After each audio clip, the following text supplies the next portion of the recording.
পূর্ব বর্ধমানের রায়নার খেমতা গ্রামে ইডির হানা, জিন্নার আলীর বাড়িতে তল্লাশি। বুধবার সকালবেলা চাঞ্চল্য ছড়ালো পূর্ব বর্ধমানের রায়না থানার অন্তর্গত খেমতা গ্রামে।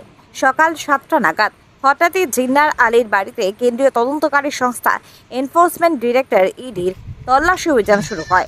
স্থানীয় সূত্রে জানা গেছে, প্রায় 10 থেকে 12 জন সিআরপিএফ জওয়ানের নিরাপত্তায় ইডির প্রায় 5 থেকে 6 জন আধিকারিক এসে জিন্নার বাড়িটিকে ঘিরে ফেলে। তারপর শুরু হয় তল্লাশি পর্ব। সকাল থেকে বাড়িটির চারপাশ ঘিরে রয়েছে কেন্দ্রীয় বাহিনী। এলাকার সাধারণ মানুষের মধ্যে ব্যাপক কৌতূহল ও উদ্বেগ তৈরি হয়েছে। কী কারণে এই অভিযোগ এবং এই অভিযান, ঠিক কিসের তদন্তে এই হানা, এই বিষয়ে এখনো পর্যন্ত স্পষ্ট সরকারিভাবে কিছুই জানা যায়নি।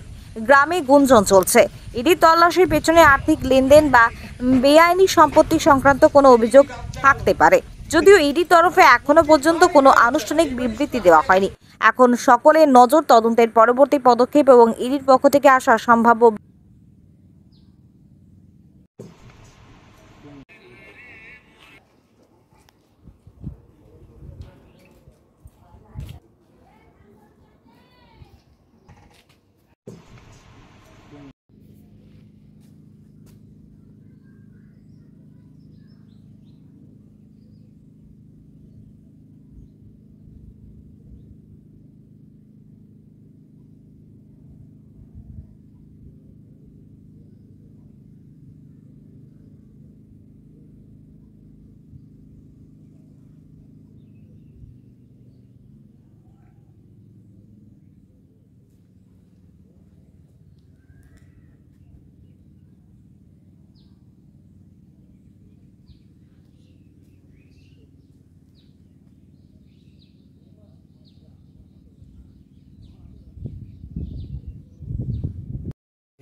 যেইটা লাভ ও দেখাবে না।